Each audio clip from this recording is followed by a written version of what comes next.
match at the Showboat in the $140,000 Showboat PBA Doubles Classic.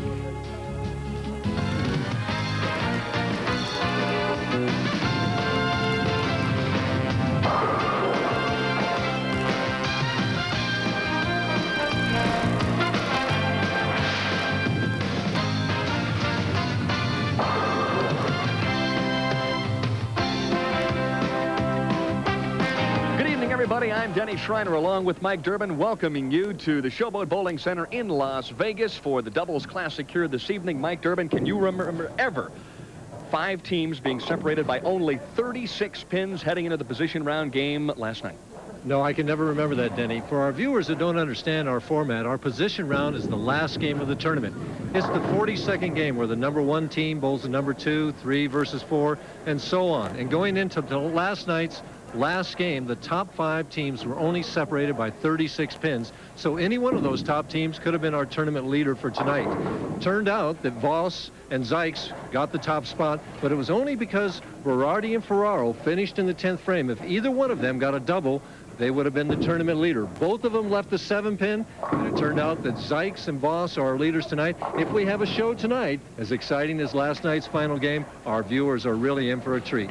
Time now to assess the field, the 5 teams, starting with a pair of Ricks out of the Great Northwest, Rick Jones and Rick Manier. 2 non-champions that entered this tournament. They're not regulars on the tour.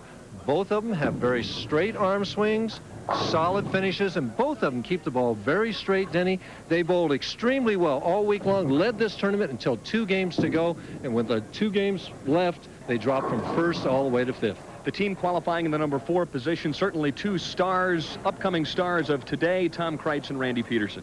Both of them winners on this winner's tour. Randy Pedersen on our left here won twice. Tom Kreitz on the right won once. Both of them are young lions on the tour. Kreitz throws a bigger hook than Pedersen, but both of them are hungry and ready to win 4 games tonight. Bowling out of the number 3 position, a team that has both, I would say, experience and also talent, Dave Ferraro and Joe Berardi. Joe Berardi, in his last 5 doubles tournaments, has made our telecast in 4 of them. Ferraro on the left is a rising young star who won this year in Cleveland. Berardi won several titles, won the Firestone Tournament of Champions, won our U.S. Open, is always there in the clutch, and if he needs a strike tonight to win, look for him to get it. There is always a dark horse team, the team in the number 2 slot, Del Warren and Joe Firpo. What do you think their chances are? I think their chances are very good. I don't know how Firpo is going to bowl. He's kind of an unknown commodity to me. He throws the big hook. He's the bowler on the right. Del Warren on the left knocked down more pins than any other bowler in the tournament tonight. He averaged a whopping 225. He held the team together. If both of them get it going tonight, they can throw a lot of strikes. The top seed team, I guess a team of destiny, Brian Voss and also Les Zikes. Brian Voss was supposed to bowl with Pete Weber, who is home at this point solving some personal problems, and so at the last second Les Zikes steps in, they end up on top of the stack. Well, Les Zikes bowled last week's seniors event, finished 10th, had no partner for this week's tournament, teamed together with Brian Voss, and they're our leaders. Voss is just really coming into his own, throws the ball pretty straight nowadays. Zikes has always thrown it straight. Both of them worked beautifully together, age and youth, and they're the team to beat for tonight's Doubles Classic. And the interesting note tonight, the players won't be bowling as individuals like they normally do on the PBA Tour. They'll be bowling as a team, and that upcoming match, the first match, is just moments away here from Las Vegas.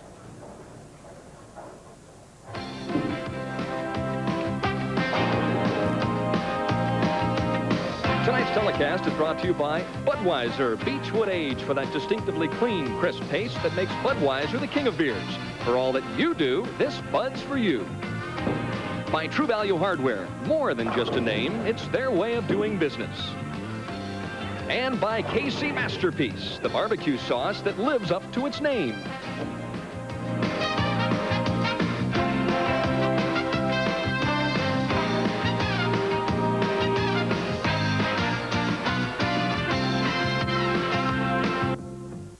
Welcome back to the Showboat Bowling Center, and there you see the contestants for match number 1. Rick Jones will start on the left-hand lane. The championship here once again this week at the Showboat, lanes 59 and 60.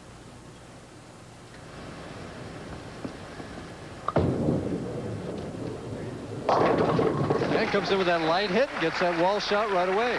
As you saw, the first national appearance for Rick Jones, but Mike, a little different format for the players tonight. Let's explain to the fans what we're going to see here. Well, you're going to see one game between two bowlers. They're bowling in a form of Scotch doubles. Rick Jones, we just saw bowl, is going to bowl all his frames, 5 of them, on lane 59, while Rick Minear will bowl all of his frames, the even frames, on lane 60. The team of Pedersen and Kreitz have opted to have Kreitz bowl on lane 60 and Pedersen finish the match on 59. And they get a break where they get what is known as a bucket crumbler on the very first shot. And there you see, reminiscent of an NBA championship game, a little high-fiving going on between Randy Pedersen and Tom Kreitz. Randy Pedersen, one of the hottest bowlers on the PBA Tour, was struggling all year long until they got to the PBA National in Toledo, Ohio. Won that tournament, won $49,000 in that tournament. Loosen up your swing a little bit, and then came back and won the next tournament. Suddenly went from having a struggling year to having a great year. And at this point in time has already earned $82,520 in 1987. Most of it in those 2 weeks. Mm-hmm. Trying for a double here to put his team ahead by 10 pins. 5-step player, high backswing.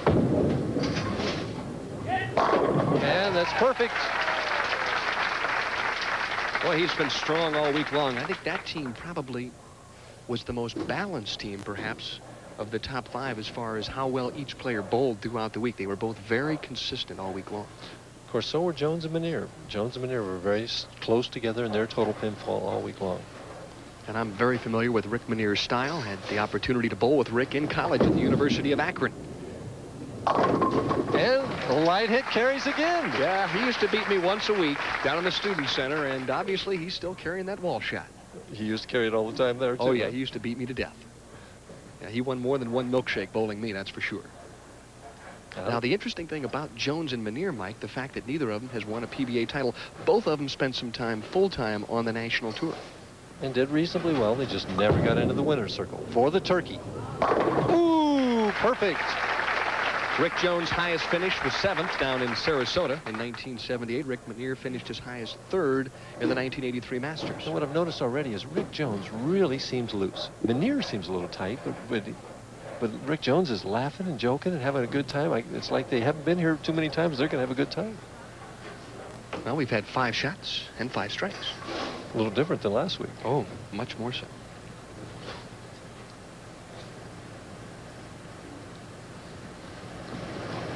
To even the match. And the 4-pin.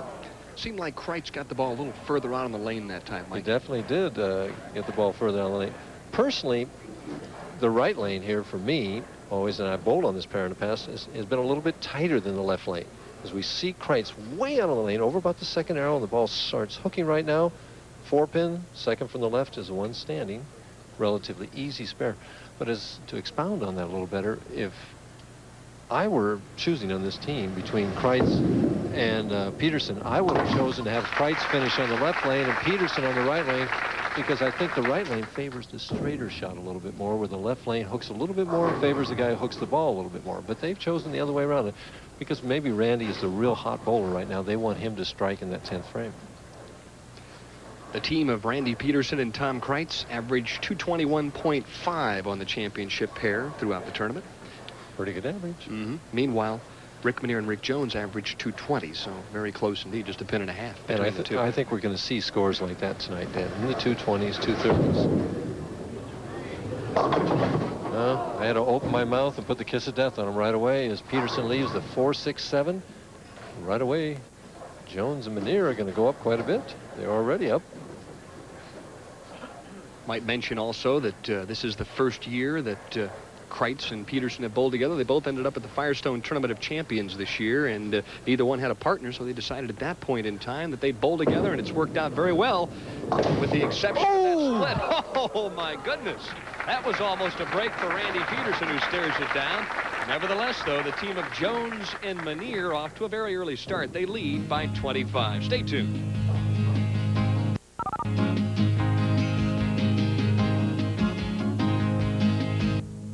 On to the championship series. And I went to see one of those games then. Watched the Sidekicks beat the Force in the 2nd game of that series in Cleveland. And did you watch Tattoo take a couple of jerseys off, probably? Yes, he did. One of them was on a penalty kick. Unbelievable player. Don't forget to stay tuned for that action. Back to the Showboat, though. Jones and Menier perfect through 3 frames, and they lead by 25. This is Rick Menier on the right-hand lane. And they can take a commanding lead with a couple strikes here. Light. And a good break leaves only the 2-pin. Rick Menier, 35 years of age. Earnings this year just a little over $1,000, but Rick basically is just a part-time player. Told me that he will bowl the Seattle tournament this summer, and then that's it for 1987. Trying to take advantage of that part-time play. Bowled very well in the Masters a couple years ago, where he finished 3rd, and bowled very well on television that night. At the 2-pin, has it no problem. So it's still a 24-pin lead as Rick Jones, 30 years old, out of Spokane, Washington, steps up.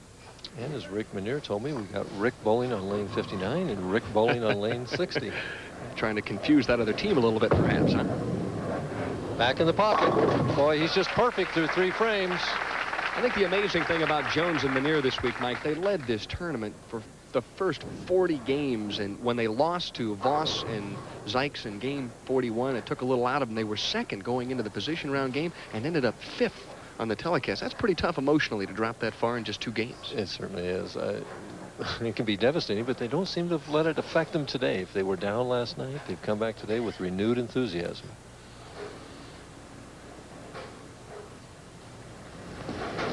Kreitz on lane 60. High again, 369, and right now Kreitz and Pedersen are fishing. The last shot, Kreitz left the 4-pin, and Mike and I commented the fact that it looked like he threw the ball a little further out in the lane, but he almost seems like he's getting a little bit of an overreaction out there. Well, right now he's got a very difficult spare. It'll be interesting to see how he shoots this, whether he moves way to the left or shoots it off of his strike line. He's got to hit the 3 and the 6 with the ball and have the ball finish hard enough to get that 9-pin. Tough spare. 4 steps. From the left, perfectly done.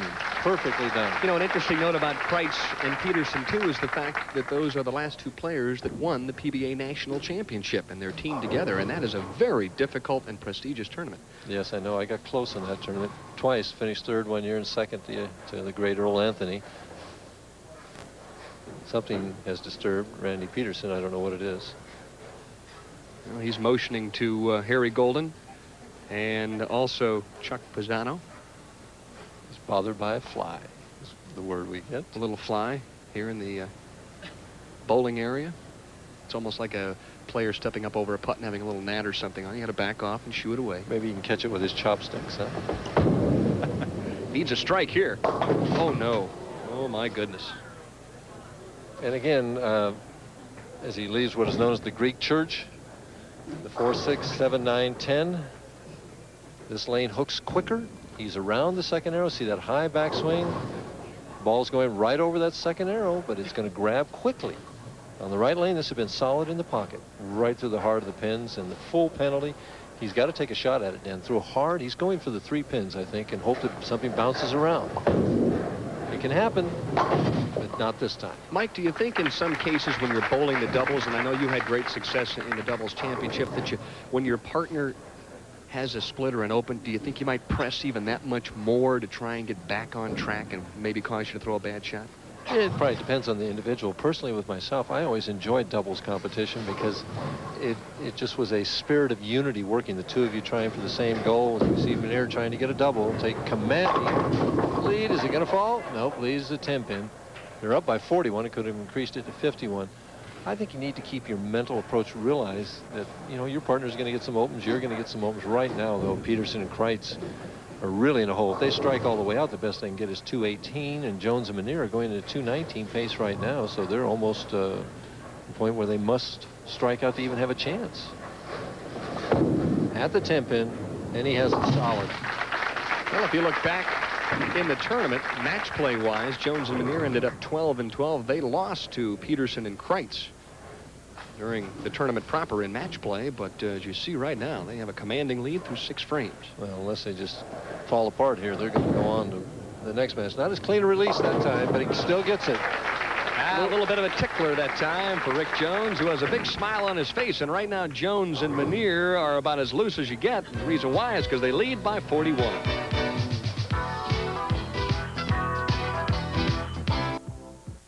little bit about Rick Jones not having quite a clean release on that last shot. We're going to see it right here. Watch and see how his thumb comes out of the ball. His thumb should come out before the fingers we talked about last week. And you see they both came out at the same time. He kind of hung in that thumb a little bit there. Creates less roll, but he happened to have just enough with that urethane ball to knock over those, I guess we call them pins at the other end of the lane. Huh? I've been calling them that for years. Well, some people call them pinettes nowadays. Now, why? Because you feel they're too light? Well, no, it's not that they're too light, but they have voids in the middle. They have a couple voids, and the pins fly pretty fast nowadays. Okay, no more editorial comments. Kreitz on the right-hand lane, and Kreitz and Pedersen need a strike here. Looks better. All right. He's got to give that ball room on that lane. I was going to say, what was the difference between that shot and the two previous? The one is simply got it a little bit further to the right. The ball didn't hook as early. Right now, it'll be interesting. Randy Pedersen has got to make an adjustment with his feet on this left lane. He's got to move at least one, probably two boards to the left. I look for this shot to be somewhere light.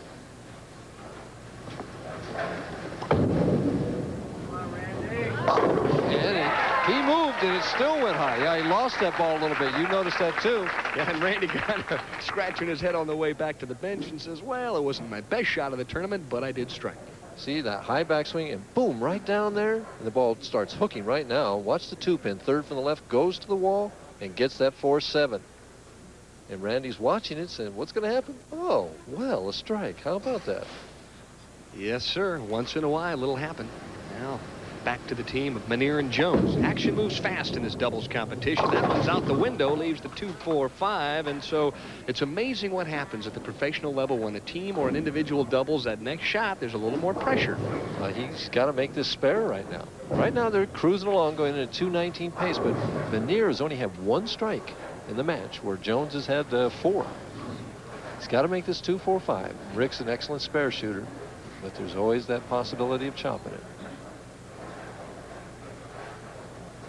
5 steps in a rather short period of time, has the spare. Well, I can attest to his ability to shoot spares. As I mentioned, I had a chance to bowl a couple of years with Rick in college, and he was one of the most accurate collegiate players in the country. Right now, this is a very important shot. Rick Jones can strike here. They keep pace as far as having that 9 count. But if he wouldn't strike, Kreitz and them could strike out to make Manier double. Lost it a little bit. Oh, and he tripped that 4. He's 5 for 5. Little hand slap, and there are the 2 wives of those participants. Vicky on the right, that's Rick Manier's wife, and Linda, dressed in red. She said, I've got to dress in red. That's what the team is wearing this evening. That's interesting. Rick Jones hung in the shot a little bit the time before, and he lost that shot. He's kind of struggling with his release, even though he's perfect with strikes. Now Tom Kreitz will step up in the 9th. This could be a turkey for the team of Kreitz and Pedersen. Has to be. He must strike here, or they're not going to have any chance to win the match. Well, he's been very, very good under pressure all week long. 4 steps. Has to give it room. Tied. Oh, another trip 4. Hey, that's 3 trip 4s in a row. Now, why do you seem so surprised? You made a living out of tripping the 4 pin. You think so, huh? Look at the smile on Randy Pedersen's face. Now, I'll tell you one thing, win or lose, I think, as we watch the telecast this evening, that they are the most colorful team by far. Well, as far as attire is concerned. Sure. Is that what they call sartorial splendor? Sure it is. To cut it to 11. Gave it room. Is he going to get it? Left the 10 pin. Well, Randy was hoping for a messenger to come across and kick out the 10. Was not the case, no. Similar 10 pin that he left on 10 in a row at the PBA National this year. Very similar type hit. In essence now, with a spare and strike, 197, the best that Kreitz and Pedersen can offer here in game number 1. And it's not going to be enough. Manier just needs to show up to the 10th frame, keep it in the building, and they're going to go on to face Berardi and Ferraro. Well, for the team of Tom Kreitz and Randy Pedersen, $7,000. And, of course, they'll split that. So a good. And again, it shows you how tough the competition. Here's 2 young Lions that won 3 tournaments in the Winter Tour, and 2 non-champions who are basically resident players. Whipped them. and regional players. And Mike, I think the point to make at this stage is the fact that the PBA has a number of excellent regional players throughout the country that when they do get a chance to perform on the national level, normally show up and do a pretty good job. Well, we've got 7 regions in the PBA now. Our regional program is growing and growing and growing, and the players get to bowl tournaments almost on a weekly basis, and they get a lot of experience against good competition, so they come out here and they're not intimidated. Better shot. Still went high, and it fell. And obviously the ladies enjoying that hit, and the fans as well. But he needs to get a better line on this right lane. He's maybe discussing it with Rick Jones right now. He needs to practice on this fill shot right now. One point that we made, Mike, in the pregame, I guess you could say, this evening, is the fact that both Jones and Manier, their games are very closely aligned, so they could help each other out a little bit, couldn't they? Absolutely. When Gil and I won this tournament, you know, Gil hooks the ball a little bit more than I do, but we were able to help each other. Oh, his best shot of the match leaves a 7-pin. But that gets him lined up for the next game. And when I say Gil, I meant Gil Sliker, who made the top 24 in this tournament with his new partner, Kent Wagner. And, of course, right after this game, we'll have another edition of the Bowling News, jam-packed with all sorts of bowling information. So the team of Rick Manier and Rick Jones from the Great Northwest advance in game number 1 here in the Showboat PBA Doubles Classic with a 228-197 victory over Tom Kreitz and Randy Pedersen. What do you think, Mike? The open in the 4th frame, do you think that might have been the key? Well, it could have been the key. I think simply the key was that Manier and Jones were lined up, didn't make any mistakes, and just took command right at the outset. And the next match coming up, a very tough team, the East Coast Connection, Dave Ferraro and Joe Berardi, as they'll match up with Rick Manier and Rick Jones.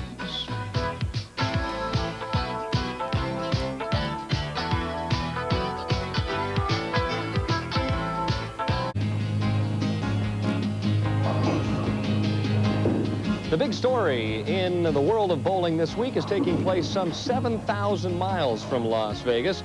Amateurs from 42 different countries are currently competing in the 11th FIQ World Championships being staged in Helsinki, Finland.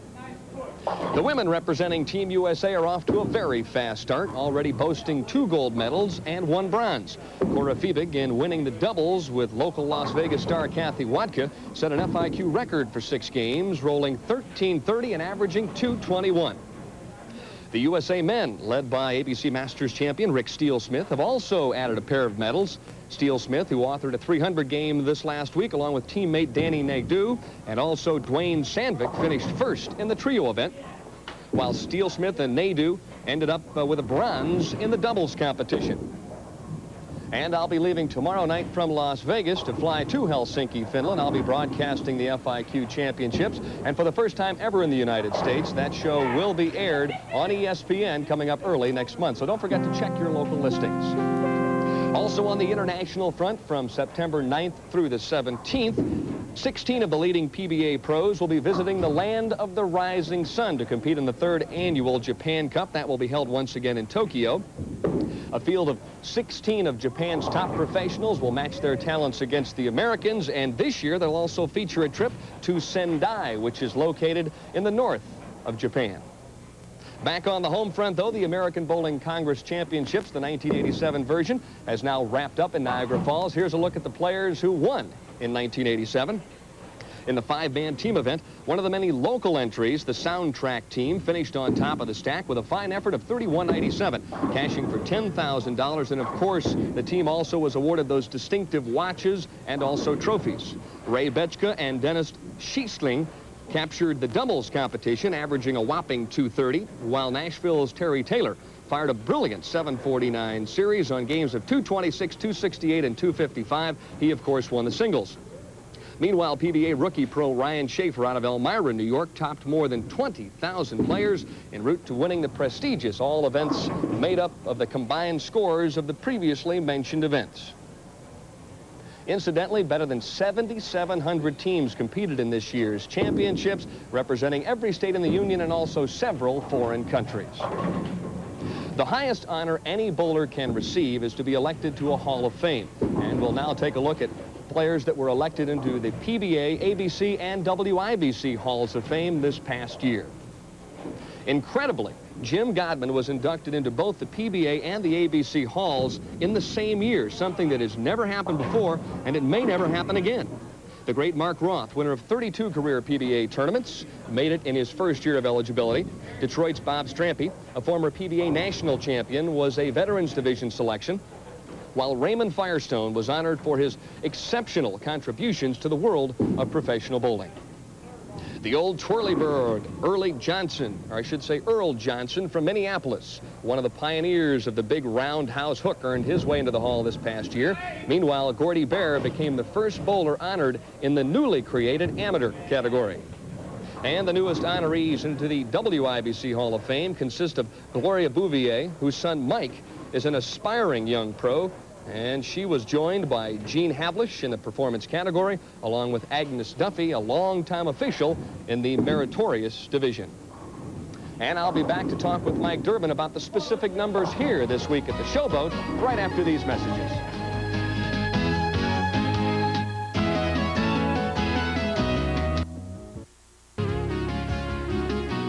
Welcome back to the Bowling News at the Showboat Hotel, Casino and Bowling Center in Las Vegas. Mike, normally the team of Mark Roth and Marshall Holman always fares well here, and the defending champions, Mike Albee and Steve Cook, won 2 in a row. This year, neither team made the finals. What happened? Well, it's just indicative of the tough competition that we have on the PBA Tour right now. Marshall Holman and Mark Roth have won this tournament twice, but they failed to make the top 24 by a single pin, as Marshall Holman left a 4-9 split in the 9th frame of the last game of qualifying. Steve Cook and Mike Albee, our defending champions here, had a chance going into that last game of qualifying, but just didn't quite make it. Maybe they'll bowl a little bit better next year and have better luck. They've bowled very well here in the past.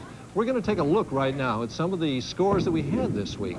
Our left-handed bowlers averaged 205.1, where the right-handers were just a little bit higher at 209.5. You needed 208.6 to make the top money this week, and they needed a whopping 221.5 to make our top 24 or the finals. Some of our match play records, Brian Voss and Les Zikes had a 17-7 match play record. Bob Hanley and Steve Martin have 15 consecutive 200s, and George Pappas and Gary Dickinson had 35 out of a possible 42 200 games this week, and yet they still finished down in the standings, so the scores were pretty high. And speaking of the standings, there were a number of different teams that paired up together this year and had a lot of success at the Showboat, Mike. Well, the doubles competition is I ask you to bowl with me, and then we go out there and we see how we're going to do. And here are some of our other finishers. Wayne Webb, former bowler of the year. Dennis Jakes finished 6th, just missed out. Sam Zurich and Mark Fade finished 9th. Amleto Monticelli and bowler of the year, Walter Ray Williams, finished 10th. George Pappas and Gary Dickinson, 2 old-timers, finished 14th. And Bob Hanley again and Steve Martin were 18th. Gary Skidmore and Casey Berry, 19th. Frank Ellenberg and Mike Taylor finished 21st, and Don Janello and Jimmy Miller were on the bottom at 24th. 24th is better than 25th, as they say, and for many, many, many years, the professional bowlers have been coming here to the Showboat Hotel and Casino and Bowling Center in Las Vegas to bowl, but now they'll be heading to Atlantic City each and every year, and here is a look at the brand new Showboat in Atlantic City. It's a beautiful facility. Of course, that will be the site of the 1988 Seagram's Coolers U.S. Open.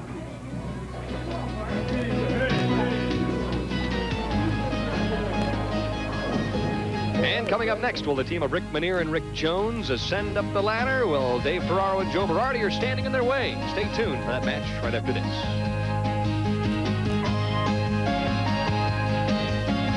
Welcome back to the Showboat, and before we get to our next match, update you on the PBA average leaders. Marshall Holman, there you see him, finished just out of the finals this week with a 218.5 average overall. Pete Weber, number 2. Dave Husted, who had a great summer, number 5 at this point. Mike Durbin.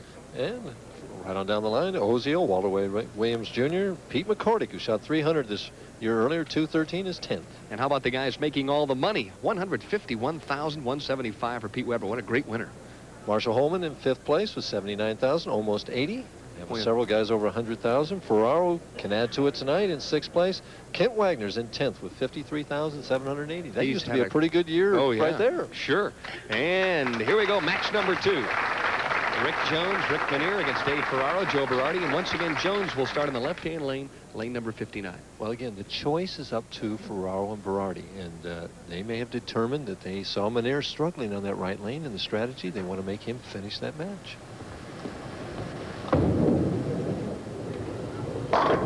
And the first time he's failed to strike, but he threw a right dead flush in the pocket and left a solid 10-pin. Pretty good shot, considering the fact that he's come off a 5-6 minute break. Well, they get an opportunity to practice on the adjacent lane during that time. Is that good or bad, though, Mike? The adjacent pair, even though it's done the same as the television pair, has to be a little bit different. Well, whenever I would do that practice, Denny, I never paid any attention to what the ball was going to do. As he shoots at the 10-pin, no trouble. All I want to do is stay loose and keep the feel the same and the stroke the same. And keep your hand the same size. You might explain that, Mike. Sometimes has a chance to expand and contract a little on you, doesn't it? Well, generally, as I bowled, the longer I bowled, the more my thumb would swell up a little bit, so sometimes I'd have to take tape out of the ball. First shot for Joe Berardi out of Brooklyn, New York. And again, Berardi hooks the ball more than Ferraro, and he's choosing to finish on the right lane or start. Which, again, I don't think is the best strategy. I think the better strategy would be to put Ferraro on the right lane, but these guys are down here, and I'm retired, so we'll see what happens. Boy, is this a fine young player here. Dave Ferraro has now captured 2 PBA titles, one earlier this year on the Winter Tour, winning the Miller Lite Championship, defeating Brian Voss, by the way, in the championship match with a key double. So he is a great clutch bowler. Right, he needed 2 in the 10th to win that tournament. Just stuffed them both. For the double, solid 10. A lot of speed, a lot of loft. Not much hook, a little bit, but he always seems to get the ball to make that little bit of turn of right to left at the last 3 or 4 feet, so the ball finishes hard, right? Where it's supposed to, right at the back end of the lane. Is it better, do you think, Mike, to be able to throw the ball a little hard at the pocket when you're in a pressure situation? You don't have to give up as many boards. Oh, I definitely think it is. I mean, as he goes at the 10-pin, no trouble. Yeah, if your tendency is to go with a little speed, that way, if you're a little nervous, maybe you just throw it a little harder. But if you're a finesse player and you get a little soft, sometimes you can be staring at 2 on either side. And that's no fun. No. Rick Minear on the right-hand lane in the opening game. Rick Minear and Rick Jones defeated Tom Kreitz and Randy Pedersen, 228-197. And we have a rule on the PBA Tour where you must, if you want to rewrite, make it your first order of business. And I didn't quite catch it, but it looked like Minear didn't like the rack, but he'd already gone to his rosin bag, and he had to shoot this one. Kind of had a Donald Duck look on his face, as my wife always accuses me of. I think that might have been a bit of a mental error, considering he hasn't bowled on television before. Yes, it could have been. Left the 2-pin. No trouble. Should be able to make the spare easily. But again, he's just in and around the pocket on the lane, but not in the pocket where he wants to be. Solid.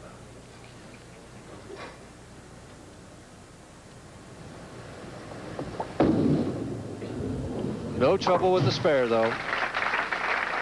As the Rick and Rick boys mark with 2 spares, looking for their first strike in the 3rd frame. And they trail by 1. Let's talk about bowling all of your game, Mike, on just 1 lane. That's got to be a tremendous advantage for the professionals because they don't have to make the adjustment on the pair. Well, especially as he stuffs that strike. In the sport of bowling, what so frequently happens when you're bowling on a pair is that you are hitting 1 lane and you might not be hitting the other. You're either getting tapped or you haven't figured it out yet. Don't have that problem this time. Of course, you got a partner who's got to hit that opposite lane. But if he's getting the same thing, you know, gets lined in on that 1 lane, you can have some awful high scores.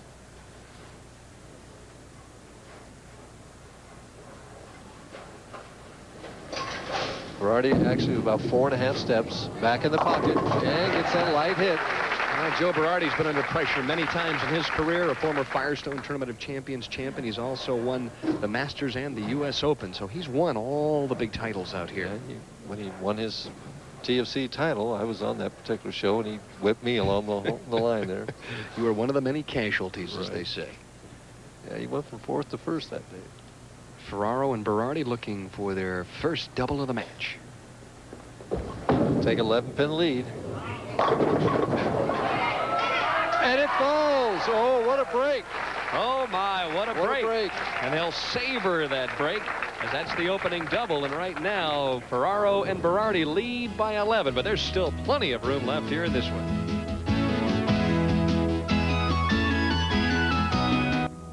Lucky break, Mike Durbin. What happens to the head pin here? Well, you see that stiff-legged finish that Dave Ferraro has. Watch the head pin here as it goes to the sideboard, comes back across the lane, and the neck of it just hits the butt of the 10-pin enough to knock it over. And we're going to look at the side view here of Dave Ferraro and his approach. Watch the left leg as he finishes. Not recommended that way. No slide hardly at all, and stiff-legged. I think down the road that's going to present physical problems for him, you know, because that is a jar on his knee. Did you see where he took 10,000 of that money and gave it to that town in Texas that had been hit by the tornado? Well, you won't find a finer gentleman than Chichi Rodriguez. Menier needs to double, needs to help his partner out right now. Light, and it comes up for the 10-pin, not his fault. Wow. That's what they term the ringing 10, Mike? Yes, that's the STP, the solid 10-pin. Oh, you old-timers have all the antidotes, don't you? Well, we've stirred a few of those, as J.B. Blaylock knows. Oh, brother. Last week, anybody who watched the Seniors Championship here last week really had to lament for J.B. Left a 10-pin, and all he had to do was make it to beat Dick Weber, and he missed it. But Menier switches balls and picks his up with no problem. And there's a lot of people that think that you shouldn't switch balls to shoot at 10 pins like that. But personally, I've always been an advocate of it. I missed one time at a crucial time, which no one ever seems to forget. So. Team of Jones and Menier trailing by 11. Rick Jones trying to get something started. Dropped that one a little bit short. It breaks up the split. Nearly paid for it. Right. He needs well, I think right now, if he would simply blow in that thumb hole. That was a little gimmick that I learned a long time ago, that if you blow in that thumb hole, it creates a little warm moisture and helps you to hold on to that ball. But they're falling further behind right now. Needs to make this spare. I was going to say, the key at this point is to get what you can get. Keep yourself in the match. As we pointed out, they're both excellent spare shooters. Down by 13, though. Ferraro and Berardi can really stretch out that lead if they can get a couple strikes now. Joe Berardi, a very young 32 years of age, and I know his wife, Debbie. And the kids at home, Joseph James II and also Jessica Lauren, are probably watching this one eagerly. 32 years old, and he's been a pro 15 years. That's he's starting young.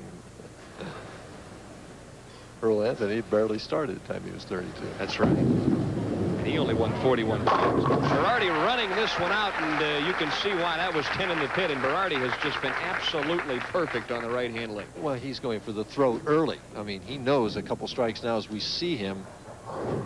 See, that's intimidating to your opponent. You know, he comes back and grits those teeth and says, hey, I'm going to put it on you, boy. Yeah, probably the greatest of all time at doing that might have been Harry the Tiger Smith. Well, he used to do it a few times. He'd irritate you a little bit. For 4 in a row and a 33-pin lead, Ferraro. Almost the 4-9 as that left lane hooks a little early. Kicked it out of there and left just the 9-pin. Jones and Menier still with a little life. Not much, but a little bit. Well, you mentioned that left-hand lane may be hooking a little early, but as hard as Dave Ferraro can throw it, can't he kind of take the early hooking heads out of the game from time to time? More so than you or I could, yes. More so right now than say, Randy Pedersen pulling that lane earlier. Simply because he gets that loft and speed and doesn't hook it very much. So a spare up for Ferraro, and Rick Menier and Rick Jones down 22 pins. 1 strike through 5 frames for the 2 Ricks, and they need to start putting some pressure on Berardi and Ferraro right now.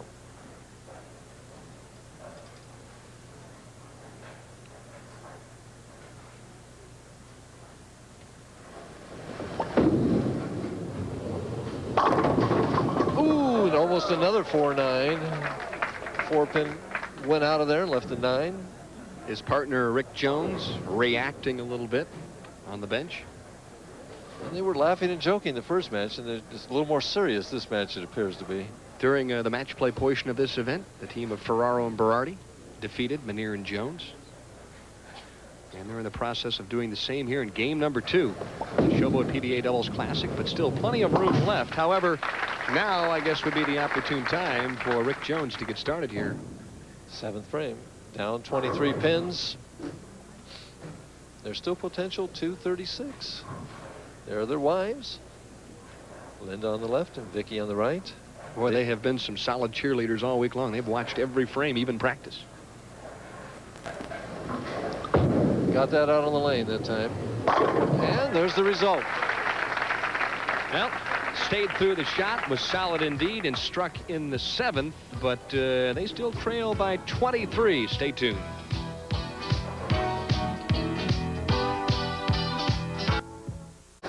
And there you see a couple of outstanding bowling fans. The general manager of the Showboat Hotel, Casino, and Country Club, Judy Moore to the left, and the general manager, Jack Cook. Have welcomed the bowlers here and just done an outstanding job with the event. And it's 2 weeks in a row for them. They've been busy the last couple of weeks. Showboat is just an excellent sponsor of PBA events and a longtime friend of the PBA and supporter. Berardi, 7th frame, ahead by 23. Nothing but strikes on this right lane for this young man. Proving again that I don't know what I'm talking about sometimes. And, is it going to knock it over? No, left the 1-2-10 as the lane seemed to hang a little bit for him. And right now, if he doesn't convert this, Jones and Manera got to be pumped full of new life. I think Joey a little upset with himself. There you see the 10 pin still tottering on the edge of the lane. What he wants to do is hit the head pin on the left and send it into the 10 pin. Didn't do it. Well, now it's up to partner Dave Ferraro to pick up the pace. That changes the complexion of the match. First opening for Ferraro and Berardi. Now they lead by just 9 pins now. But what it means right now, Dan, is no matter what Ferraro does right now, when Manera steps up to bowl his 8th frame, he can take the lead, as we see the score right there. And that appears as a spare in the 8th frame there for a team of Ferraro and Berardi, but they didn't get it. Ferraro just drills it on that left lane, and that's the one he's going to finish on. He's going to be the anchor man for this team. Manera looking for his first strike of the second game. He only got 2 in the entire game of the first game, so he hasn't been burning them up yet. But right now is the time to do it. Just missed leaving the 4-9 the last trip on lane 60. We'll find out what kind of an adjustment this 35-year-old right-hander from Vancouver, Washington will make. Looks good. And it is good. Well, rather than going high, a bit of a wall shot that time. He gave it a little more room. He went with the percentage hit. As we see under pressure what kind of game he has. The straight swing. Look at the head. Doesn't move. Shoulder high backswing. Nice long slide. Boy, you can't do it any better than that under pressure. Right now, up by 1. Rick Jones on the left lane. See if he gets it over the foul line. He lost it. It's running high and breaks up the split. Boy, that was the key. And they go from ahead by 1 to down by 1. The pressure right there caused him to lose that shot. Well, everybody, Mike, every player, don't they have a certain quirk or idiosyncrasy that when they're under pressure they normally do? Well, they have a routine a lot of times. You try and put a thought in your mind so you can combat that pressure. They haven't been here that many times before. Cross lane at the 6-10 must make this. Uh-oh. On the left. A little wry smile from there from Rick Jones. For our viewers, basically, to pick up those spares, don't you want the ball to hit both pins, Mike? Yes, that's the prescribed way. Well, Joe Berardi will try and make an adjustment of his own. Went a little wide on the right-hand lane in the 7th frame, left the washout. And Joey taking a little extra time, but he takes very little time once he gets up on the approach. A seasoned veteran obviously realizing he wants to make a good shot here. Oh, he knows the situation. To go up by 11. That's the same type of 7-pin that he left last night when he could have struck to put himself in the lead and his team. The thing that was so amazing was that Dave Ferraro stood up there and just flat waxed the pocket and left a solid 7. Joey stepped up, first shot in the 10th, threw shot, as Mike said, just like that one. The 7-pin wobbled, and had he tripped that 7-pin out last night, they'd have been the top-seeded team. Quite a bit of difference in money because the top-seeded team will split $28,000. And here we see the score. 1 pin separating the 2 teams as we head for the 10th frame. It's a 1-frame match. If Ferraro gets all 3 strikes in the 10th frame, his team is going to be the winner no matter what Rick Manera does. If he strikes this first one, it's the big shot. That would force Manera to double. Well, look at the intensity on that face. And there's not a thing he can do about it but pray that his partner throws this one in the pocket. And carries. Looks good. And that light hit carry. Mike, this Dave Ferraro has to be one of the best players on tour right now in the clutch because he has done it time and time again. And both times that he's won his titles, he's been tremendous in the clutch. Well, some players have that ability to be able to rise to the occasion, and Dave Ferraro seems to be that type of player. There you see Manier and Jones pondering their fate this stage. Well, we have a number of possibilities here. We still could have a possible tie match. Right now, he gets 2 more strikes, and they're going to be a winner. He's taking a little extra time. He wants this one and have the opportunity to close them out.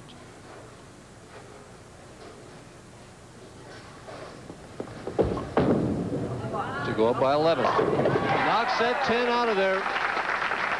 The man can do it when he has to. Dave's lovely wife, Gloria, is at home in Kingston, New York, and she's 4 months pregnant, and right now she's probably having a tough time sitting still. And saying, come on, and he knew it was there. He knew he threw it perfectly. Right now, if he strikes, they go on. If he gets 9, Manier could strike out for a tie. Less than 9, and Jones and Manier could still win. And it's nail-biting time at the Showboat. Oh, look at that. Manier praying to himself, just give me a chance.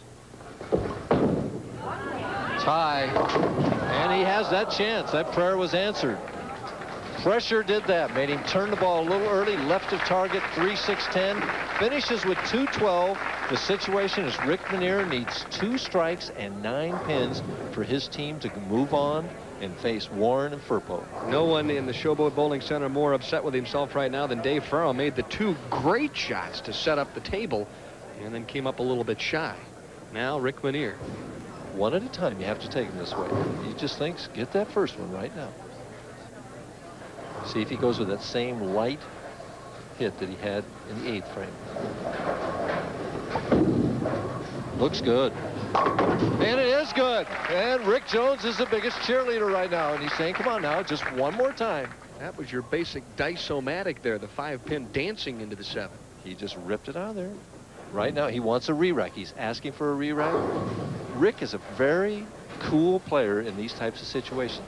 Mike, do you think he took a re-rack there because he didn't like the way the pins were set, or was he trying to buy himself a little time? No, I don't think he was buying himself time, because I watched his eyes and he looked at that rack, and I don't think he's entirely happy with this one. That can affect sometimes how you throw the ball, but right now he just needs to concentrate on making the best possible pass at this ball that he can. Disconsolate look on Joe Berardi's face. Manier looking for the double in the 10th. It's there. It carries! Woo! Oh my, and there you see the contingent of Linda and Vicky cheering their bunch on, and this is about as tight as you can get. And there you see Berardi and Ferraro lamenting a little bit at their situation. And he said, he just asked Harry Gold, he said, how many re-racks have I had? And Harry gave him an answer, and I think he asked for another re-rack, although he hasn't gotten it yet. Here it goes. Yeah, he did ask for another re-rack. And to set the stage right here, a strike, and they move on. 9, and they move on. 8, we've got a tie and a 2-frame roll-off. Less than 8, Ferraro and Berardi win. Mike, how tough is it when you only need 8 to make a real good shot? You're so used to throwing strikes all the time. No, he's thinking that he needs 9. So, and that's what he does need. He's thinking, I got to do the same thing I did the 2 previous shots. It looks good. And just enough. They move on. Oh, there are the plaudits from their wives, and there you see what teamwork is all about as they stay alive in the Showboat PBA Doubles Classic. Oh, what a dandy. 213 to 212. Some pressure bowling by both teams. But Ferraro and Berardi come up just a little bit short here in game number 2. Oh, my goodness. There's the next match, Del Warren and Joe Firpo, and they'll have to face off with the Rick squad from the Great Northwest. And as you see Rick Manier eyeing those pins, Mike Durbin's tip is coming up, and he shows you how to eye your targets right after this.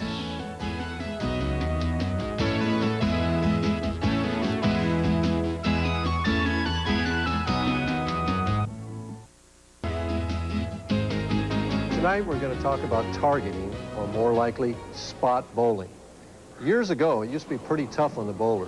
There was nothing on the lane to aim at, and they had to pick out a dark board or some spot on the lane. Maybe it was a spot that moved sometimes. And then the manufacturers helped the bowlers out. They put a series of arrows out on the lane about 15 feet out to give the bowlers something to aim at. Those arrows are called the rangefinder or the dovetail. The way they're numbered is that the one on the furthest right for a right-hander or the furthest left for a left-hander is called the first arrow. Next one in is the second arrow. Next one is the third arrow. And the middle one is the fourth arrow for both right and left-handed bowlers. Now, let's suppose that our target is going to be this second arrow for the right-hander. It would be over there, the second arrow for the left-hander. And that's going to be our target that we're going to try and hit tonight and to try and get a strike. Most people think that I should aim at that second arrow, but they really shouldn't aim. And here's the rule that I want you to remember from tonight's tip, and it is always look, never aim. Always look, never aim. Well, what do I mean by that? Well, when I aim at that particular target, if I'm aiming at the second arrow, what that does to me is it makes me tighten up. It makes me unnatural. And as a result of that, most of the time, I miss the target. And even when I do hit the target, the ball is usually ineffective. Well, if I don't aim at it, what do? Well, I simply look at that target. I let the target draw me to it naturally, and I let go of the ball naturally. And this is important. After I let go of the ball, I keep on looking at that target. In this case, the second arrow, until the ball is past it. Remember that. Keep looking at the target until the ball is already past it. The reason I want to do this is it will help me to have a good finish. It will help me to have a good follow-through. It will improve my accuracy, and the ball will be alive when it hits the pins. So that's it. That's spot bowling. And remember the rule. Always look, never aim.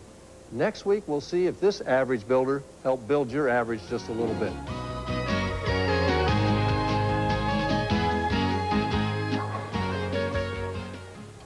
And thus far this evening, the team of Rick Jones and Rick Minear, they've captured 2 matches thus far. They defeated Randy Pedersen and Tom Kreitz, 228-197 in the opener. And then, oh my goodness, that was a real gut-wrencher, 213-212 in the second game, Mike. And I guess this was the key right here. It was Rick Minear's final shot where he needed 9 to come out a winner. And he's over right around the 6th board there. He comes up light, watch the headpin, goes to the wall, gets the 4 and the 5, leaves the 7. But that's just enough to produce a winner.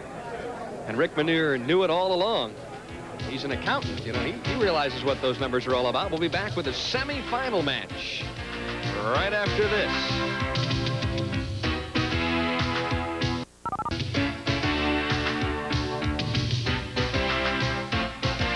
I'm sure it'll be exciting. We've had plenty of excitement here this evening in Las Vegas. We're heading to the semi-final game now. And bowling out of the number 2 position on your left, Del Warren, and to his right, Joe Firpo, both players out of Lake Worth, Florida, and this is Firpo's first ever appearance on national television. The Butterflies are probably moving just a touch. And he's got to open up the match. And there you see. Throws the bigger hook of the 2 players. Gives a lot of room. Whoa, did it come back? Wow. Oh, it's amazing how nervous those kids are. That kid just, you could see his knees shaking. Yeah, right. As he went up and flushed it, playing the first arrow. Well, I know one thing. The team of Rick Minear and Rick Jones, they have to be feeling their oats a little bit at this point because they defeated Berardi and Ferrari, probably the favorite team coming into the finals here this evening. Yeah, I think most of the spectators felt that Berardi and Ferraro were going to do it. Rick Minear on the right-hand lane. That's been a comfortable position for him this evening. Came up with a clutch double in the 10th and then 9 to win that last match. See how he opens up the semi-final game. And right through the heart and left the 4, 7, 10. Hung in that thumb hole, just never got out of the ball cleanly. It was interesting. He's warming up or staying loose on that left practice lane over there, throwing all strikes, and as soon as it counts, a spin. Well, you could see from the very beginning that he was hoping for a miracle, and when the eyes shut and you turn around with disgust, you realize that you've left a split. He'll probably give this a shot and try to convert it. This count is not important right now. And, oh, he just missed it. I mean, he came so close to nicking that 4-pin and sliding it across. Did he come within a freckle, Mike? Yeah, within a freckle. For those of you who follow the PBA Summer Tour on ESPN, that's one of Mike Durbin's favorite expressions. One of these days, we're going to determine exactly what the distance of a freckle really is. Rick Jones on the left-hand lane trying to help out his partner, and he gets a bit of a wall shot, and he does so.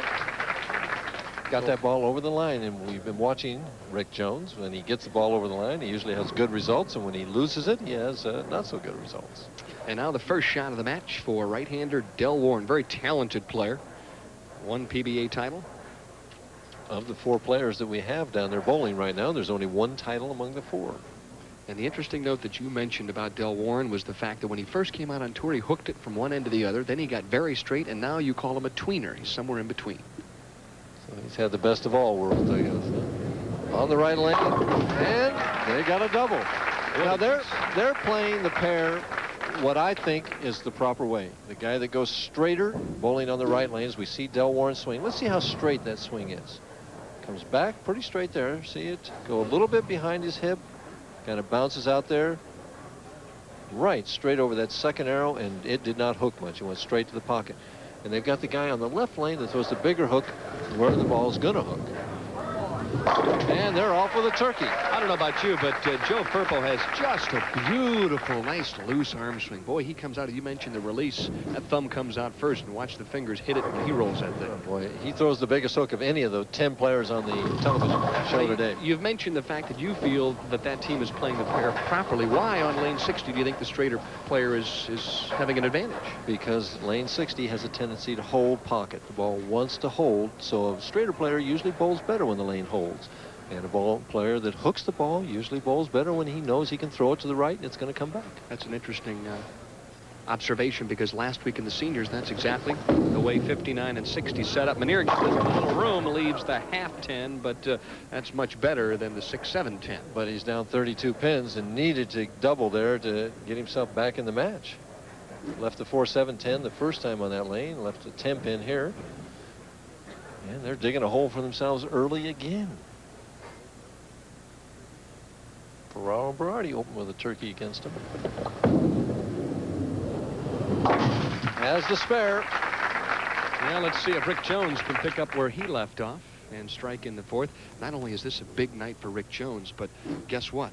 His parents, Don and Jan, obviously watching the telecast this evening, are celebrating their 31st wedding anniversary. Congratulations. And I'm sure that 31 years will go flying by if he strikes, and not quite. There appears little to work be left. a little lapse in concentration between the 2 players right now. They're just not as crisp, not as sharp as they were the previous 2 matches. Left the 3-6. Sometimes when you win a tight match like that, there's a little let up. Yeah, and when you're let down at this level, guess what? You get waxed. You got big time problems. Stays down, nearly chops it, but he converts it as Rick Manier ponders his future. Firpo and Warren lead by 34, but there's plenty of bowling left.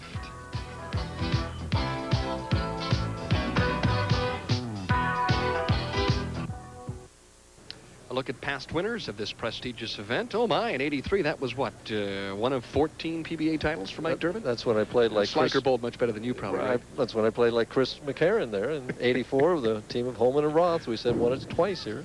And then in '85 and '86, Mike Albee and Steve Cook. And they represented themselves well this week, just couldn't quite get to the finals. Chris McCarron, in other words, you were the horse. No. I was the jockey. Yeah, okay. I whipped Sliker in there. Whipped him on the left and the right, probably. Huh? Del Warren now trying to keep his team perfect through 4 frames. Warren and Firpo lead by 34. Could extend it to 44 with a strike on lane 60. Ooh, almost crossed over. We noticed on his swing back the last time that it goes behind his hip a little bit, and then at the top of the swing wants to bounce to the right. That time it bounced more to the right and was just headed left all the way through. Del with a wry smile after that first shot. The team of Warren and Firpo was the most prolific team on the championship here throughout the tournament. They averaged 230 on lanes 59 and 60. Not bad. Struggle, huh? Yeah. All sorts of problems. Changes to a plastic ball, throws it over the thumb hole to make the spare. That's to keep it straight and avoid the possibility of the chop. Joe Firpo with $6,977, I should say, of earnings in 1987. Just came out on the tour this past year. An outstanding regional player. Joe led the PBA Southern Region last year in both earnings and points, so you're very well aware of his talents down south, and there's not a whole heck of a lot you can do about a solid 8-pin. Well, you can't throw the ball any better. This guy comes on television his first time. I can remember my first time. I was shaking so bad, and just whacks him 3 straight times. Leaves a solid 8-pin here. 2 flush strikes. Supposedly the 8-pin should present no problem, but I better keep my mouth shut until he makes it. Now you would line up and throw your strike shot to convert the 8? A little bit to the right, throws it hard. So many of the younger players have learned so much about shooting spares. Increase that speed. We're going to get a look at this solid 8 as we see that open shoulder, and he closes it back up, swings it wide of the first arrow, and watch the ball drive through and chop that 5 straight back off the 8. And I still can't figure out how it stands. Can you? Nightmares. That's what you get when you leave those. Menier and Jones got to get it going right now. 31 down. Tie. 6-7 this time. Now that's a makeable split, though, isn't it, Mike? Well, he's got to hit that 6-pin on the right and try and slide it over into the 10. It almost appears as if emotionally this team is going to run out of gas after that very difficult victory over Berardi and Ferraro. It sure looks that way. The concentration is just not as crisp as it was at the tail end of that last match. He's going to go for it right now. You can see it in his face. Has to at this stage of the match. And, oh! I mean... That one missed by an eyelash. Wow. Cross lane, trying to just nick that 6-pin. And just about an eyelash, right. Did that pin move out of the way or what? He thought he had it. Hop, skip, and a jump, and look at those eyes. He's saying, what happened? That had to be made. Well, his partner tries to pick up the pace a little bit on lane 59, and Rick Jones strikes. So in the 6th frame, at least that team has righted themselves a little bit. Well, they're 45 pins down, though, and 2 opens in the first 5 frames. They're staring at potentials already, which is 222 if they would strike all the way out. Right now, Firpo and Warren going at a 217 pace if they would strike spare the rest of the way out. The team of Del Warren and Joe Firpo posting a 15-9 team match play record throughout 24 games of match play here this week. Solid 10, so we go from solid 8 to solid 10. You know, sometimes there's a tendency when you get way ahead early to relax and let up yourself and not be charging. Let's see if that happens to Firpo and Warren, or whether they show experience and that killer instinct when they got the opponent down, you stomp on him. Del Warren winning just a fraction better than $17,000 thus far in 1987. Has the spare. Let me ask you a question, Mike. Del Warren throws the ball so well, gets such a great roll on the strike ball, and I've noticed on his spare attempts, the ball rolls over the thumb hole constantly. Why would that be? Well, he's doing that probably intentionally, because take away the hook? Exactly. Take that hook away, make the ball go straight. We see the scoreboard there. Firpo has had every ball solid.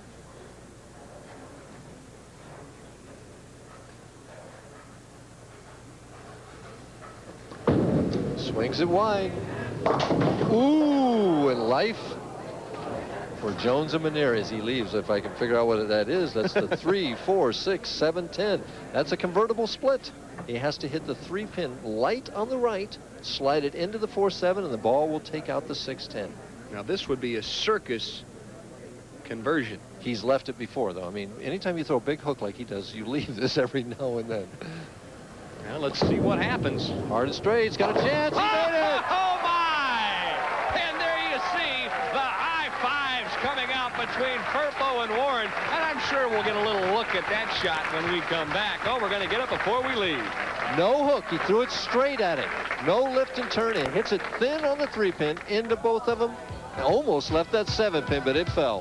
With a little help from his friends over there, it's still a 39-pin lead for Firpo and Warren, and what a great shot that was.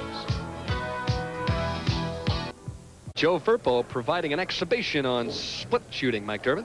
As he almost breaks the spirit of Jones and Menier, hitting the 3-pin light on the right into the 4-7.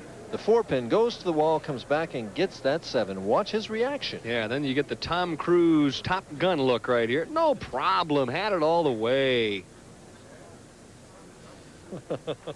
Give me a break, Mike. What are the chances for making? What do you think the odds are for making that? Oh, I'd say somewhere around 10 to 1. Mm-hmm. Would you practice something like that? I wouldn't think you would you? It said 29 on the screen, but I really think it's 39. And he must strike here. He's in the pocket. Oh, he's not either. I better keep my mouth shut. I called it too soon. He just did not finish up there the 2-4-5, and it's almost history. Well, there you see his friend and partner, Rick Jones. Come on, pick it up. Spare up. Let's hang in there. There's an outside shot. We came from behind in the second game to defeat Joe Berardi and Dave Ferraro. But you had to have that one. Now their potential is down to 202 instead of 222.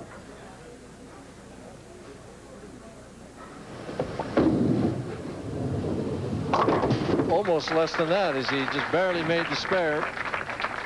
And it's amazing how your mental outlook plays such an important part in all sports. And it just making that split, I think, by Firpo just was the telling tale right there for Jones and Menier. It just kind of crushed their spirit. All said and done, though, Mike, it's been a marvelous run for Rick Jones and Rick Menier, a couple of part-time players who have challenged the touring pros this week. Oh, they bowled exceptionally well, but you want to win when you get that opportunity. Light again. 2-4-5 one more time. So we're going to see whether the seasoned veteran senior player Les Zikes, who I'm son works for the PBA, Lyle I'm sure is watching right now, can team up with Brian Voss to win a tournament over Firpo and Warren. Off to our right, Zikes and Voss loosening up on the practice pair. Yeah, that's an interesting team. Something old and something new. Nice combination. The chemistry has clicked this week. 2-4-5, and it goes down a bit reluctantly. And Rick Jones still smiling, and obviously the reason why, no matter what happens, he and his teammate Rick Menier will split $10,000.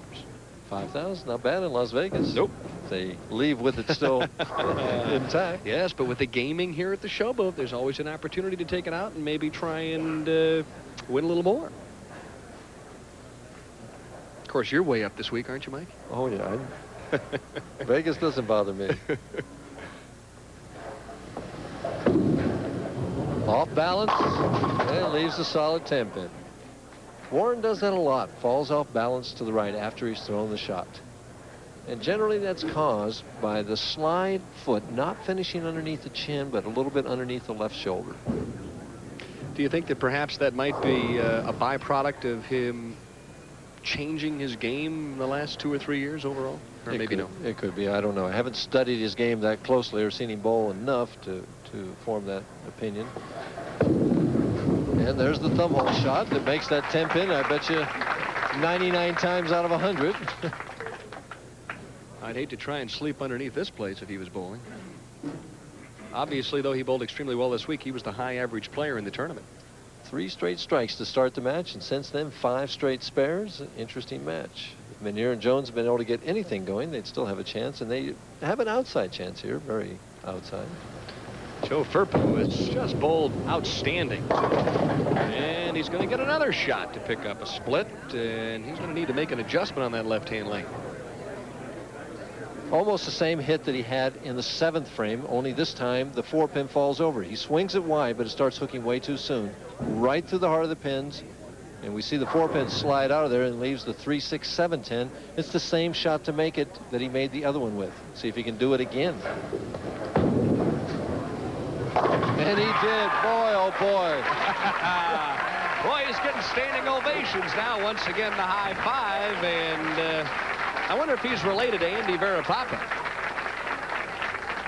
Well, he knew how to make it from the time before, and he just hits that 3-pin thin, whacks it right into the 7, and boy, it's no problem. Hey, bowling on television, and first time, you know, make those splits, get those strikes. It's easy. Wow, that'll do wonders for your confidence. Meanwhile, Rick Menier trying to shore up his team and strike on lane 60. How about it? Half 10. One too many slam dunks. Well, that's amazing. Firpo 2 for 2. That's not an easy split to make. He's making it look like, well, hey, like it's routine. Maybe it is for him. That's true. On the other side of the coin, you may leave it often enough, or as we said before, he may shoot it quite a few times. I don't know. It looks pretty hard from here. 2 wives, you can see dollar bills in their eyes there. Sure. Well, at worst, as we mentioned, 5,000 apiece. Tom Kreitz and Randy Pedersen finished 5th. Joe Berardi and Dave Ferraro 4th. And Rick Manier and Rick Jones out of the Great Northwest in a position to finish third in this event. And should Rick throw 2 more strikes, that team would finish up with 178. But boy, did they provide the fans here in Las Vegas and our fans all over the country with an exciting finish to game number 2. It's interesting. They have right now 3 strikes in this match. Firpo and Warren have 3 strikes. Jones and Manier have 2 splits. Firpo and Warren have 2 splits. The difference was that Firpo and Warren made theirs, and they got their 3 strikes in a row. Now, the only problem is, what does Joe Firpo do for an encore? How about the double pinochle? Huh? Have you ever seen that made? Yes, I've had it made against me in a match play by Jeff Bellinger. Oh, that's always exciting to watch, and especially when it costs you a match. And so the team of Rick Jones and Rick Manier cap off an outstanding week with a 168 game. Obviously not to their liking, but what a successful week for those 2 guys. And you couldn't pick a nicer team. Del Warren up to put the finishing touches on this semifinal match victory. And Brian Voss and Les Zikes waiting in the wings. And what Voss and Zikes are going to do right now, I'll be willing to bet on it, is that they're going to make Firpo finish the match for Firpo and Warren. And Voss will want to wind up finishing on the right lane. So that means that the next match I'll be willing to bet that Zikes starts off the match. On the left-hand lane. Correct. Okay, we'll see if that strategy holds true. Del Warren really loose at this point. Is he shopping a little bit, Mike Durbin, to look a good shot when you don't have to throw the ball in the pocket? You can afford to make some adjustments. He's got the lane wired. He only missed the pocket once. He left 2 solid 10 pins, had a strike, had 1 crossover. But pretty much he was in the pocket on that right lane. He just didn't strike. So the 10th frame, they started with 3, and they can end with 3 for 216 if he strikes here. They laid that one down as smooth as glass. And it's a 216-168 victory. He's got some room on that right lane. Here you look graphically at match number 3, 216-168. A fairly close match through about 5 frames. But guess what? The title match is coming your way in just a couple of moments between Del Warren and Joe Firpo and the top seeds, Brian Voss and Les Zikes. And now another look at Firpo the Magnificent, Mike Durbin. As he made 2 splits in this game. They were the demoralizers for the team of Jones and Manier. First is the 3, 4, 6, 7, 10. So he hits the 3-pin thin on the right, drives it into the 4. The 4 goes to the wall, comes back and gets the 7. That was the first one in the 7th frame. Then in the 9th, he left the 3, 6, 7, 10. And almost like an instant replay, without the 4-pin, he hits the 3-pin light on the right, and without a doubt just drills it right over into that 7-pin. He had it all the way and says, hey, bowling on television's fun. And another player who obviously could pick up either one of those splits is the great Earl Anthony, and we'll be visiting his bowling center next week. The $127,000, the $127,500 in the Kessler Open, live June 17th, 9 p.m. Eastern Time, 6 p.m. Pacific. And do you think that Earl Anthony's been practicing a little bit this week, Mike Durbin, to get ready for these young whippersnappers?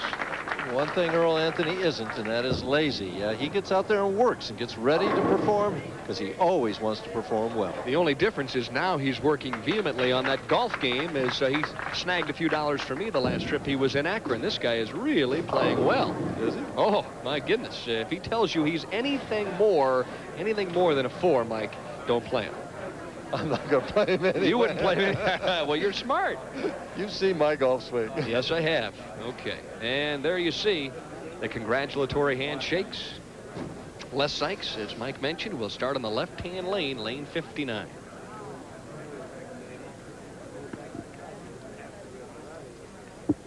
And the key for Les here will be to keep his speed up on this left lane, because it's going to hook a little early for him.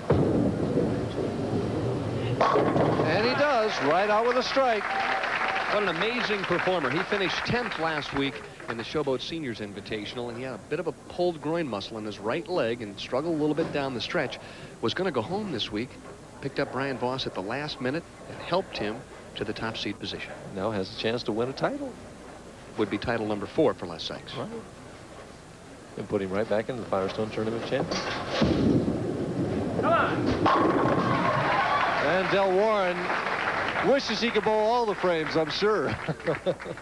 Boy, what a tremendous shot on lane 60. And now Joe Firpo, who has already provided more excitement than the price of admission would warrant. And let's see what kind of adjustment he makes now.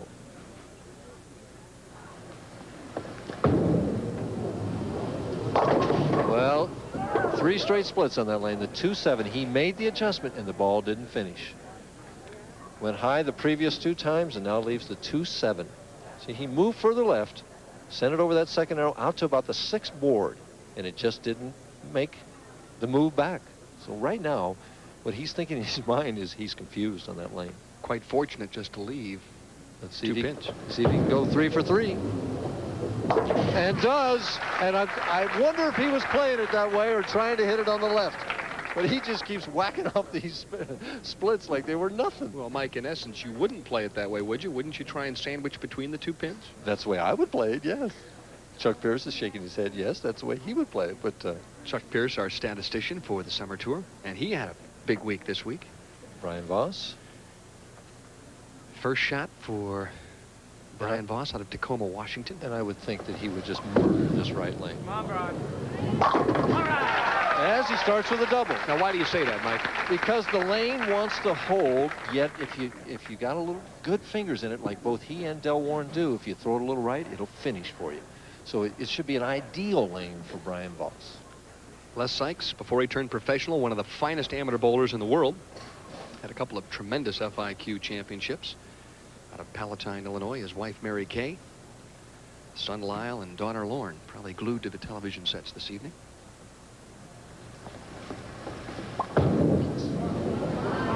Was it Turkey? Oh, and we've been saying, lane 59 hooks early. Watch his follow through, see where it goes.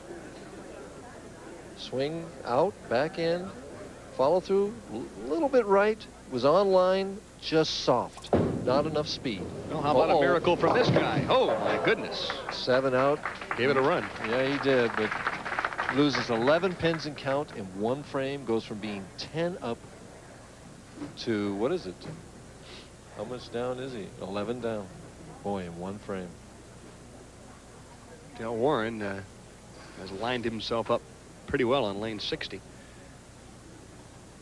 See what he does here in the 3rd. So the first big open of the match goes to Les Zikes and Brian Voss.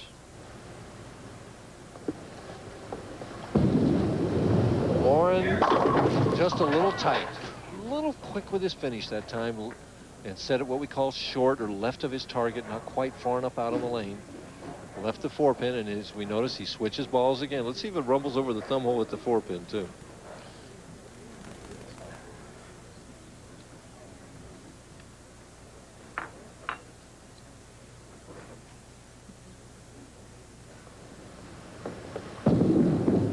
Sure does. Boom, boom, boom, boom. Well, he's getting the job done. He hasn't missed a spare. Oh, hey, he's doing it intentionally. I mean, that's not by accident. It's by design, and doesn't make any difference how you get him down as long as you do it consistently. Joe Firpo, I think, would like to see a strike, Mike. He's seen enough splits for an eternity. Gives it a lot of room. Almost left the 2-8-10, and he's totally lost on lane 59 right now.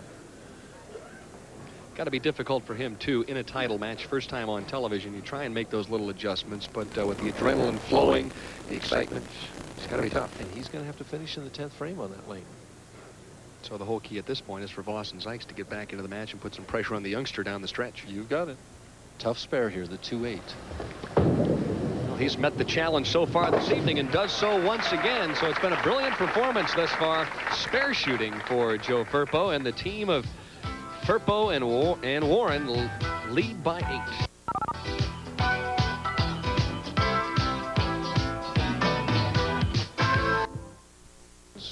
No, come on. Those are the championship trophies, beautiful trophies that will be awarded to the championship team. First place, $28,000 on top, and that's a big payday. And the thing is, 15 to the 2nd place, the loser of this match. Manier and Jones wound up with 10, Berardi and Ferraro 8. But the thing with these guys right now is that, if I'm not mistaken, 3 of these 4 players right down here are not eligible for the Tournament of Champions, and so somebody's going to get in. Point well made. The only one that is eligible is bowling right now, Brian Voss. Right in there. See that ball hold pocket in there? He is as confident, I think, at this point in his career as he has been in quite some time, because Brian Voss has had some ups and downs on the PBA Tour. And he's had some ups and downs on the television show, but he's bowled well this year. That shot, he got left of target, and it held all the way. Let's see what Zikes does now. He's got to keep the speed up. Boy, what an amazing bowler he is. Out here in the seniors competition, then shoes it up with the young puppies and leads the tournament. ABC Hall of Famer. Needs to make a big shot here, though. He did increase the speed. And that's what it takes. And his partner stands on his feet and welcomes his partner home. Nice going, partner. So right now they're playing tic-tac-toe, and the X's are ahead of the O's 4-1 with Zikes and Voss. I like that. I like that. Well, let's see if Del Warren can resurface on lane 60. Left a solid 4 last time. Gives it room. Here it comes. And doesn't get the 10 out. And we should have seen, wish our viewers could have seen the little pep talk that Del Warren was giving Joe Firpo between the during the commercial break there, and was saying, go for it. He's, you know, don't baby that ball, go for it. I think he perhaps sensed that Firpo was being a little tentative and said, hey, we're out here bowling for the title. Just let it rip. Over the thumb hole again, makes the 10 pin with no problem. Well, we could nickname Del Warren Thumper from here on out, perhaps, huh? What was it, Bambi? That you know, Walt Disney. Is that what it was? Thumper was Sure. in Bambi. Did he throw a full roller? Joe Firpo on the left-hand lane. Look at the concentration in that youngster. He ripped the fingers on that one. Ooh, and left the 10 pin, but a much better shot. He really pulled. It's a bit of an unlucky break. That 10 pin was moving around a little bit, Mike. And if we notice on Joe Firpo's hand there, he's got a piece of tape around both the index finger and the one next to it, his middle finger there. Told me that he started that about a year ago because he used to spread that index finger so much that he got pressure there, and that eliminated some of the pressure and made the ball go just a little bit straighter. Well, he likes bowling here at the Showboat. His highest previous finish on the PBA National Tour was 10th earlier this year in Las Vegas. Well, he's down 4 pins in this match, and Brian Voss stepping up in the right lane can increase it to 14. The amazing thing about the team of Voss and Zikes, the fact that they've paired up in the Senior Touring Pro Doubles Championship back in 1984 down in San Antonio, and they led that tournament only to lose in the title match on television. So they've been there before, and they've been turned away.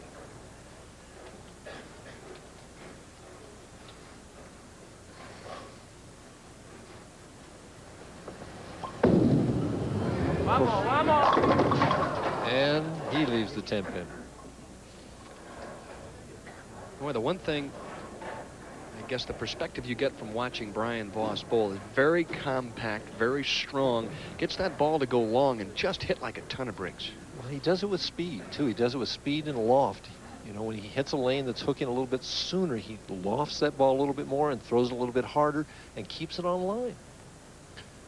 When he first came out, he had problems with spares, and he had problems adjusting the lanes, but he missed a lot of spares, and then he improved his spare game by throwing it straighter at the spares, and now he's just a very complete player. 4-step player. Watch the swing. Straight, loose, the head level. This is at the 10 pin. Slides right into it. No lift at that 10 pin. Les Zikes trying to extend the lead to 13 here in the 7th.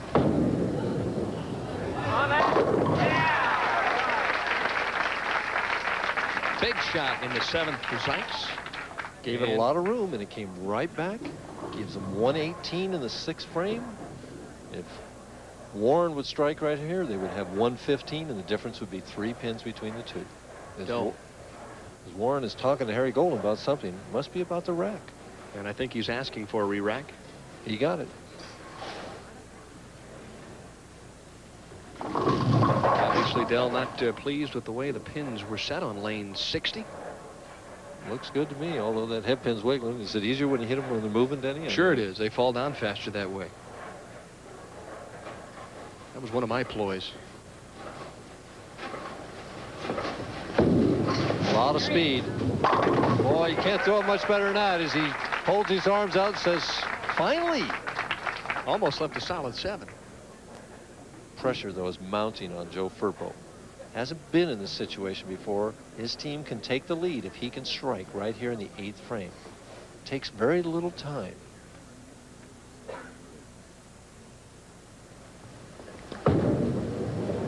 Looks good. And knocks that 10-pin out of... Appeared to me, Mike, that time Firpo went with a little less hook, a little more speed to try and keep the ball in play.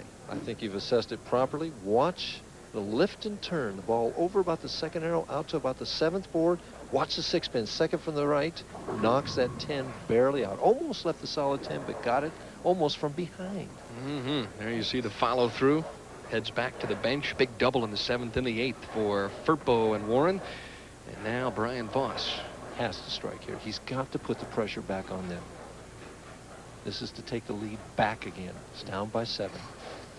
Well, he's 2 for 3 on the right-hand lane. Has to hurry. It didn't. And didn't. A lot of speed, not as good a release. Didn't get the lift with the fingers that time, and the ball didn't finish.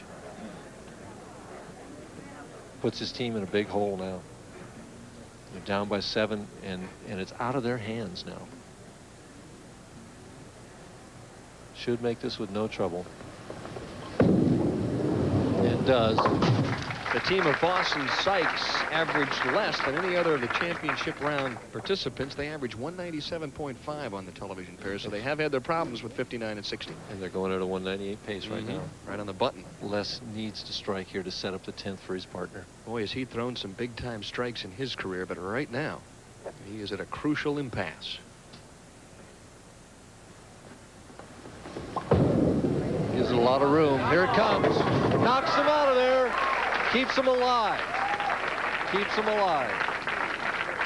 Now The situation as we head for the 10th frame or the 9th frame for them as he throws it out wide about the 7th, 8th board, comes in light. 10-pin, 7-pin standing. They both fall late. 7 pins for Firpo and Warren are ahead. If Warren strikes here, he puts him ahead by 17. If he strikes here and Firpo strikes, they win automatically. Voss and Zikes are potential 218. So a lot of things could still happen. We just don't know. Title within their reach at this stage. They determine their own destiny. Tall man standing in front of the 12-foot line. Took very little time. And boy, that's the result. He yelled it out. I need it bad. Strike on lane 60, and take a look at the reaction here from Del Warren. He knew all the way, and he's been making big shots all week. Well, here's the big shot, though, for Joe Firpo. This is the biggest shot of his young bowling career. This can put him into the Tournament of Champions if he can strike right here. Gives it a lot of room. Solid 10. Boy, he couldn't have thrown it any better. Wow. Del Warren up off the bench as well, trying to root that one home, and that was about as good as you could throw it. He's got to get his thoughts together, though, and make this spare. Boy, look at that team there. Les Zikes looking up and saying, whew, we still got a chance. Firpo's got to get his thoughts together as he does and make this spare.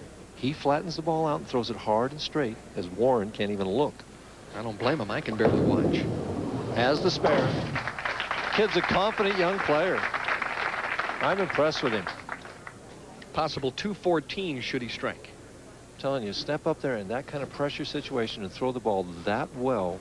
Your first time for your first title is impressive to me. Well, the interesting note, too, when we chatted with Brian Voss and Les Zikes before the game, Mr. Voss stood up and said, listen, I want to finish on the right-hand lane, and I'm the one that's going to strike.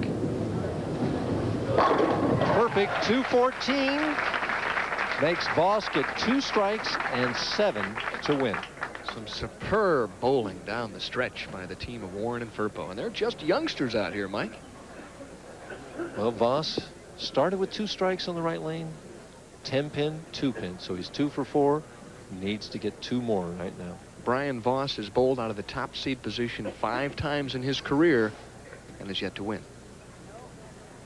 Told me he would like to end the streak here this evening. Well, he's got to take them one at a time.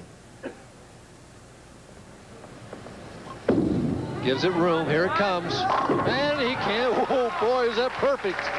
Woo! Well, I have to applaud to that shot. That's as good a pressure shot. Look at that. It's nail-biting time. If you don't think it's not a tough way to go to win a PBA title out here, you're crazy. And I tell you this, Warren, as he puts his head down, when you're in that situation, somehow you dread the feeling that you know your opponent's going to strike somehow. Voss collecting his thoughts, getting his act together, so to speak, trying to think of how he threw that last shot and just repeat it again this time. Brian Voss out of Tacoma, Washington, trying to keep the title hopes alive. For the win, for the win. Oh! Firpo and Warren win as he leaves a solid 10. Couldn't have thrown it any better. Two tremendous performances by both players. Somebody had to win and somebody had to lose. And this time, Firpo and Warren win. Boy, that was as good a match as we've ever had. The high fives coming in large quantities now between Warren and Firpo. So the youngsters from Lake Worth, Florida will tote $28,000 back down south in a pair of beautiful trophies as they capture the Showboat PBA Doubles Classic 214 to 207.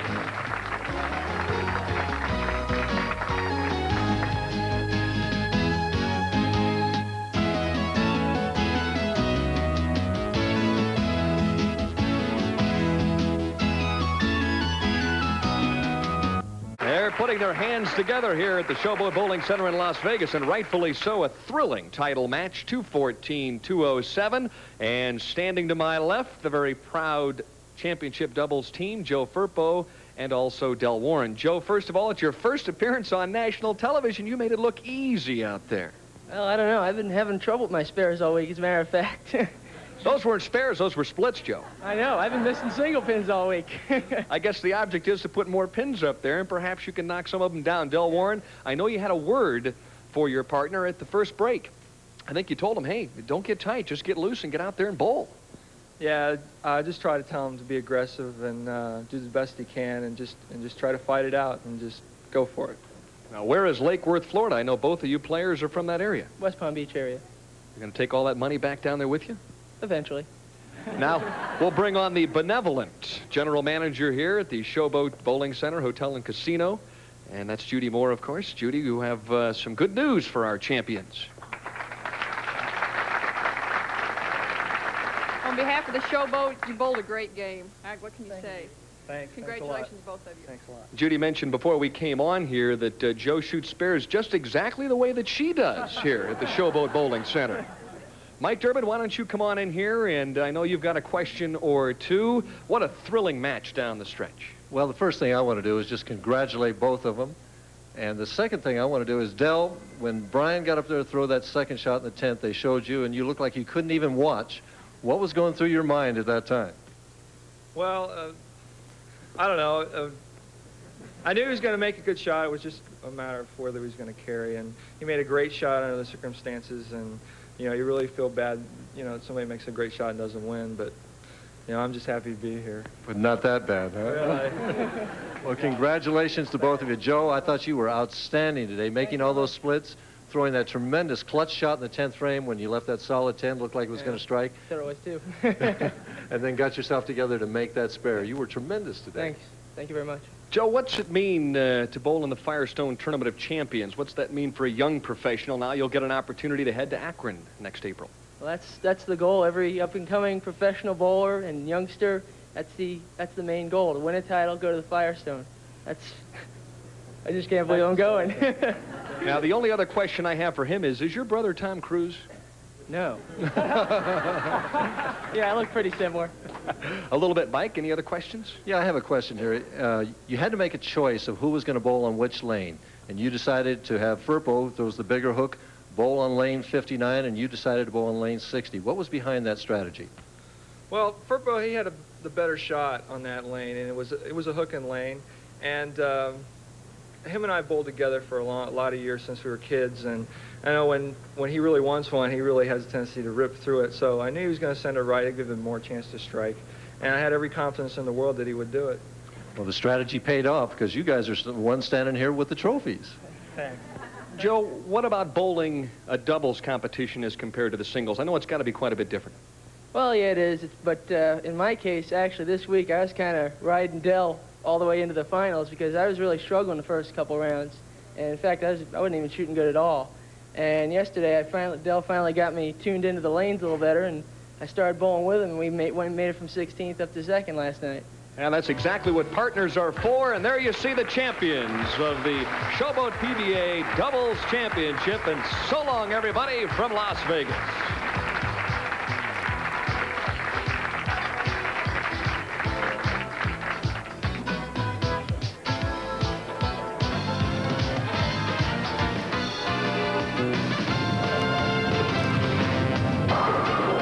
Next week on ESPN, it's the $127,500 Kessler Open, live from Earl Anthony's Dublin Bowl in Dublin, California, 9 p.m. Eastern Time on ESPN.